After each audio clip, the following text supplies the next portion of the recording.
Welcome everyone to Project Censored in the Classroom. My name is Steve Macek. I'm a professor of Communication and Media Studies at North Central College. Joining me is Andy Lee Roth, the Associate Director of Project Censored, and Jen Levinson, a member of the English faculty at City College of San Francisco and a Project Censored contributor. What I'd like to do today is I'm going to start by talking a little bit about what Project Censored is, what it does, and the important role that students play in our work.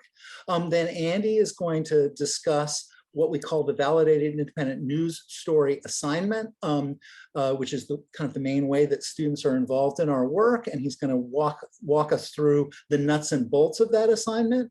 And then Jen is going to talk about how she uses the validated independent news assignment in her classroom and the pedagogical advantages of it, and also some of the challenges. So without further ado, I am going to share my screen and we'll get started. Okay, so Project Censored, for those of you who aren't familiar with our organization, is a media monitoring organization that has been around for 45 years. And its core mission is to identify, research, and evaluate news stories that are underreported or ignored by the big corporate news media. Every fall, it releases a list of the 25 most important censored or overlooked stories of the year as part of an annual yearbook published by Seven Stories Press that is now called State of the Free Press, and the most recent edition was State of the Free Press 2021. There it is.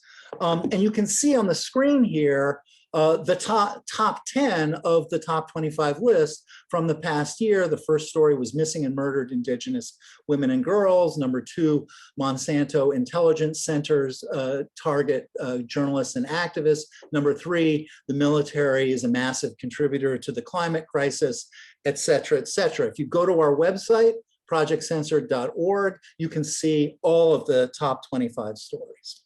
Okay, so Project Censored was founded in 1976 by communication professor Carl Jensen as a seminar on censorship and media for his students at Sonoma State University. Today, the venture enlists a network of hundreds of students and faculty at some 24 colleges and universities across the country and Canada in its work. And its slogan is, "The news that didn't make the news." And in addition to releasing every year this top 25 list, the project also advocates for press freedoms and progressive media reform policies, engages in educational outreach through conferences, webinars, and through various sorts of media. There have been 3 documentary films over the years about Project Censored, including this one, Project Censored the movie. And Project Censored also has a weekly radio show that is hosted by KPFA, a Pacifica affiliate in Berkeley, California, and that is syndicated to some 40 radio stations around the country. The heart, though, of what Project Censored does, the identifying of overlooked news stories, is its campus affiliates program. Because in order to find the stories that make it onto our annual top 25 list, Project Censored depends on submissions of what we call validated independent news stories, or VINs, stories of real news covered by alternative or nonprofit media but shunned by the corporate press, that are submitted to us through the website, through our website. Most such submissions are made by the project's campus affiliates. These are faculty and students at campuses around the country who are involved in our work. Instructors from a variety of fields: sociology, media studies, journalism, education, global studies, at colleges, universities, and sometimes even high schools, have found that assigning students to find, research, and summarize VINs of their own helps them to develop some valuable critical media literacy skills, valuable writing skills, and builds their knowledge of how corporate media filters out vital information about topics such as environmental degradation, war, climate change, human rights, government corruption, and economic inequality. And I want to just very briefly, before turning things over to Andy, talk about what we do with the stories that students have researched and summarized after they've investigated them. So as I said, the beginning of the process is students identify important stories covered by alternative media, but not substantively covered by the corporate press, and research them. The stories that meet our criteria for an undercovered or ignored story are then published on the Project Censored website and added to the Project Censored ballot. And then the Project Censored staff then reviews the stories, checks for any subsequent news coverage, makes sure that the summaries the students have submitted are accurate, that they're factually well-grounded, etc. And then finally, those stories are put on this lengthy ballot that often contains hundreds of news stories and submitted to a distinguished panel of international judges that includes such people as a former FCC Commissioner, Nicholas Johnson, former press secretary for Betty Ford, Sheila Robb Wiedenfeld, and other kind of luminaries, people who are journalists and academics and so forth. And that panel of judges, the students who were involved in researching the stories, and the faculty who mentored those students engage in 2 rounds of voting that ultimately winnow down hundreds of stories to just top 25, which we then publish in the book and also release to the media in an effort to draw more attention to these important overlooked stories. To tell you more about the Validated Independent News Story assignment and how you could get your students involved in it, I'm going to hand it over to Andy Lee Roth. Go ahead, Andy. Thanks, Steve. So what I'm going to do is kind of give a galloping overview to the 3 steps of the Validated Independent News exercise. But before launching into the first of those, let me say that the explicit aim of our presentation today is to convince you that this is an assignment that is doable in your classrooms and would be of benefit to your students. So a little bit then about the nuts and bolts of the VINS exercise. It includes, as I say, 3 basic steps, each of which I'll describe in some detail. Students begin by selecting a story. The story selection process really begins with a concept that is fundamental to the project's work, which is the distinction between the corporate news media on one hand and independent news outlets on the other. This will not be an idea that will already be familiar to your students in all likelihood. It will take some setting up.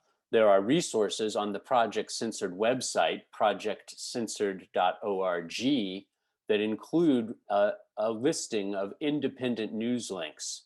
So if you go to the project's homepage and scroll down to the footer at the bottom, you will see a column marked More, and within that column is a link to independent news links.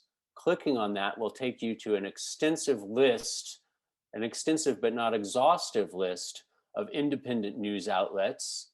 We live in a golden age of independent news media. There are more than we could possibly list, but the independent news links on the Project Censored website gives you, and most pertinently your students, a set of resources from which to begin the story selection process.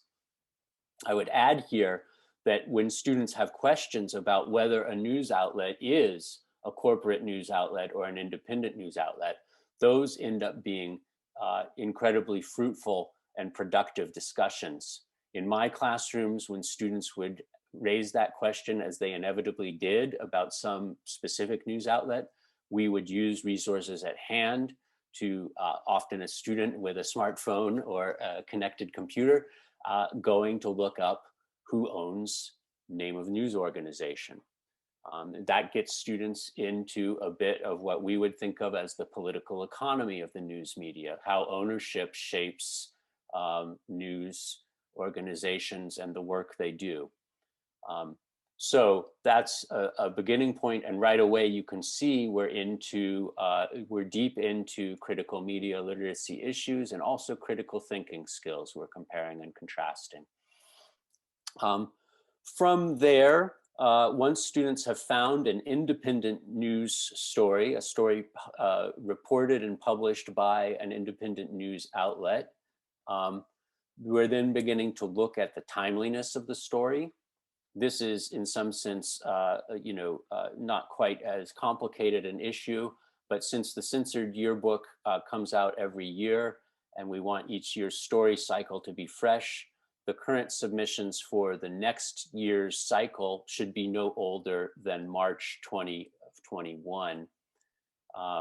This is important to point out because it can be heartbreaking as a teacher and especially as a student to invest time in a story only to notice after the work is nearly done that the story was reported before the beginning of the current news cycle. So it's worth checking those from early on to make sure that students are tracking stories that are current in that sense, current in the cycle that the Project Censored, of the annual censored cycle. The other element that is important at this stage of story selection is to distinguish between news reporting and news that takes the form of opinion or editorial writing. It's not the case that opinion or editorial writing is any less valid as a form of journalism. It's obviously a crucial form of journalism, but for the purposes of the validated independent news story, students are tracking news coverage that takes the form of news reporting, not editorial or opinion content. This too creates opportunities for considering subtlety and nuance. Sometimes important news reporting will be categorized by a news outlet as editorial. So you really have to look not only at where the news is positioned or how it's labeled by the outlet, but also looking at the content of the story or the article itself. Once students have their stories selected, they begin to research them. The basic criteria that we use here are the significance of the story, its timeliness, as I've mentioned, the extent to which the story is fact-based and well documented. Students will be making informed decisions about each of these basic criteria. They will also be looking at the extent to which the story has received coverage in the corporate press or not. We try to do this. The goal at the project is to make these evaluations systematic. And one of the ways that we do that is by using online news databases that are available through most schools' library and information centers. And Jen will talk talk a little bit more about preparing students to use those online news databases effectively. What I want to talk about now in terms of the corporate news coverage element of the exercise is what happens if there is some news coverage. So there are basically three kinds of results that students might come up with as they begin to review the corporate news coverage of their stories. They might find that there has been no corporate news coverage of their stories, in which case the assessment of this component of the assignment is fairly simple. If after careful research, the student determines that the story has not received corporate news coverage, then they will simply make note of that. They probably will save for you, their instructor, some record of their search history that's led them to that conclusion. And they will make a note that they have found no coverage as of the date. So for instance, June 17th, 2021. At the opposite end of the scale, another possibility is that they will find considerable corporate news coverage. If the student determines that the story has in fact been well covered by the corporate media on the basis of the news coverage they've identified, that too is a positive finding. It's a successful outcome of the student's work. They have demonstrated something to be factually so, and they should be rewarded and acknowledged for that work, even if students are sometimes disappointed when they have to, in effect, knock out their story due to the amount of corporate news coverage it's received. The third possibility in terms of corporate news coverage is that the student has found that there has been some significant corporate news coverage of their story, in which case, again, critical thinking skills and student learning mesh here. Students then are in the business of comparing and contrasting the two sets of reports they have, the corporate news coverage that they found and the original independent news coverage that they began the exercise with. By comparing and contrasting those stories, corporate and independent, students will be in a position to evaluate the extent to which the independent news coverage is superior to, as good as, or less good than the corporate news media. The final stage of the story is to write up what they found. This includes coming up with a unique title for the story, not simply reproducing the original story's title, a summary that we provide guidance on how students can use a journalistic convention, the inverted pyramid, to make sure that the most important facts of their story appear in the very first sentences and paragraphs of their summary. And of course, an assessment of the corporate news coverage that story has received. One of the important points for instructors to be aware of as they work on this, as they help students prepare their summaries, is to avoid editorializing. By this point of the process, students will often feel like stakeholders in the content, the issues that their story addresses.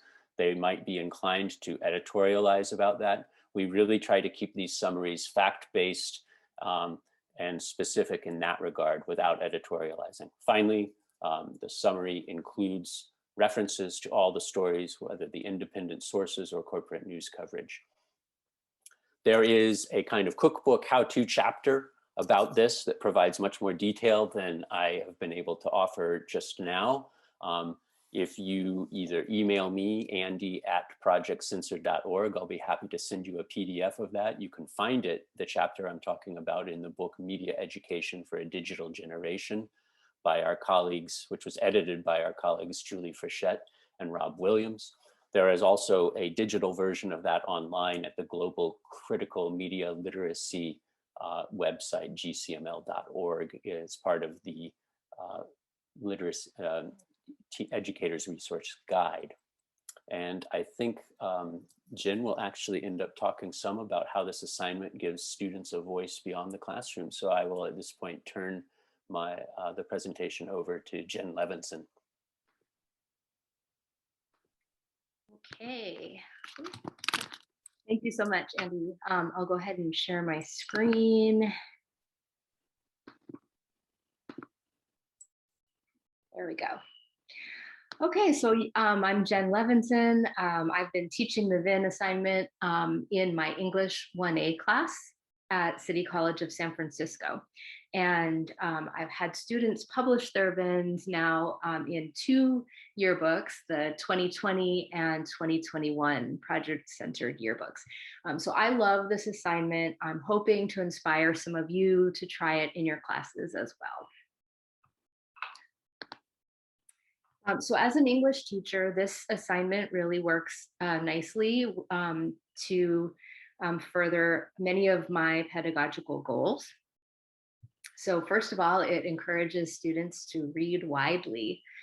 So they have, as Andy pointed out, many links that they can choose from to a variety of publications where they're reading nationally, locally, about a range of issues. And they're also using criteria to evaluate the stories. Again, the importance, timeliness, whether they are underreported, and fact-based, very important. They're also practicing their summarizing and paraphrasing skills because they may be reading long articles and they need to kind of boil it down and identify which pieces of information are the most salient. They're practicing with researching. It's a chance to introduce them to using the library databases, particularly when they're kind of cross-checking for corporate coverage.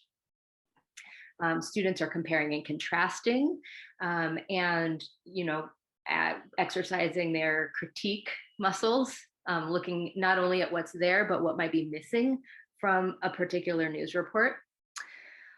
Students are gaining awareness of various citation formats. So we're using Chicago style in this assignment because it's a journalism situation, but it's a good chance for me to introduce them to the idea that there's also MLA and APA and handbooks that people use to use those particular formats as well. Students are practicing their proofreading skills, which they're more willing and eager to do because they have more of a public audience. They're not just writing for their teacher. And of course, critical media literacy. So working with source evaluation, identifying bias, understanding conflicts of interest and how that might potentially impact the accuracy of reporting. The assignment gives students a lot of choice. They get to choose an issue that matters to them. It's a public-facing assignment, so there's kind of an authentic audience and purpose. They're not just writing for their English teacher, they're writing to kind of elevate and amplify the reach of a story that matters to them. And students also tend to really like the contest kind of aspect to it, that they might get picked for the website and that they would be in the running to be in the top 25. And students really do enjoy voting on the top 25 and having a say, especially if their work and their classmates' work is in the running. And so students generally do find articles and stories that are meaningful to them and might be impacting their own communities. So this is a quote from one of my students who found a story in the Bayview newspaper about San Francisco Housing Authority policies that were leading to unjust evictions from public housing and also serving to kind of drive gentrification in San Francisco. So this student wrote, "It did not take me long to find a story that I found interesting, and it was very much underreported. Some of our grandmothers are still in this community, and the city raising the rent in public housing and doing other malicious things only forces them out. I think my story will open not only other African Americans' eyes, but reach other ethnicities as well. I look forward to seeing where this goes." So not only do students enjoy bringing issues to light that they think are important, but also the assignment does tend to boost their confidence as writers and kind of motivate them to put more effort into other assignments in the class. So these are some quotes from students responding to my email, letting them know that their VIN had been published on the Project Censored website. So one student said, "Oh, wow, that's amazing news. This definitely gives me a confidence boost in my writing." And another student said, "Oh my God, wow, this just made my night. This is super exciting and definitely encouraging me to push through my research paper. Thank you." So in terms of logistics, I tend to spend about 2 to 3 weeks on the assignment. Usually the first week is the reading and researching phase. And again, that it might take several iterations before the students find a story that meets all the criteria. And then the second week would be the writing phase where they're planning out their summary and drafting it. And then we do a peer review in my class. And then in the third week, I'm assessing it and also meeting with students one-on-one if need be to polish it up for submission. I find that it's helpful to collaborate with a librarian. It's not a must, but it's really helpful if you can set that up in advance. The librarian can help the students, particularly with the databases and cross-checking for corporate coverage. I use the Project Censored rubric for assessment. I think Andy didn't present that, but we can definitely provide you with the rubric to adapt in your context. I find it to be really straightforward for grading purposes and also really good for peer review. Meeting with students to polish up the submissions to Project Censored is a really nice opportunity to work with them on editing. And again, that is something that helps them to feel really proud of their work and is part of what really boosts their confidence as a writer.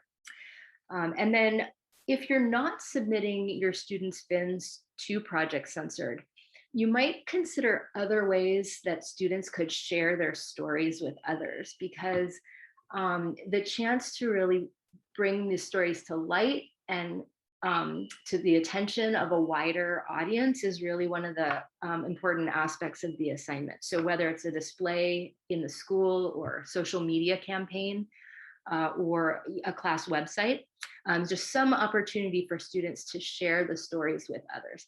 And then lastly, voting on the top censored stories. So again, if you're not submitting your student spins to Project Censored, this is something that you could consider building into your lesson plan, maybe the class voting on what they think are the top 5 most important stories of the VINs that the class has compiled. So I'm going to just talk real briefly about overcoming some challenges. So as Andy mentioned, sometimes students do get really attached to a story that doesn't meet the criteria. So I think it's important to help students to have the right expectations going in, and understanding that research is oftentimes a recursive process, and that we might need to go back to the drawing board a few times in order to find a story that really that has been neglected or distorted in the corporate media and meets all the criteria for a so-called censored story. Students may come into the class with various levels of reading skill. I know that's the case in my class. People come in with kind of a range of skill. And so sometimes students do need support with reading challenges, like identifying the main point versus the details of a story. So that's just something to keep in mind, especially if your curriculum doesn't already explicitly include reading instruction. Another challenge is that sometimes students overgeneralize about corporate media. So of course, we want them to read with a healthy skepticism, and that we want to help them identify bias and understand the role of conflicts of interest. However, I certainly don't want my students coming out with the idea that like everything in the New York Times is fake news, for example. So really wanting to help them to understand some of the nuance there, some of the gray area, which is a challenge of the assignment, but it's also, frankly, one of the benefits. And then lastly, students may find that they're pursuing stories that evoke historical or systemic trauma. For example, the student that I mentioned who was researching public housing mentioned to me that it was bringing up memories for him of being housing insecure growing up. So I think it's helpful to build in opportunities for students to be talking with each other in small groups about their stories, so that they can talk about shared struggles and kind of build a sense of shared reality with their classmates. And also to talk with students about their agency, I think, where their role in bringing these stories to light and raising public awareness can actually be an important component of creating change. And with that, on behalf of Steve and Andy and myself, I'd like to thank you all so much for attending, and please do feel free to contact us if you would like to join us. We hope that you will join us. Thank you so much for being here. Thank you.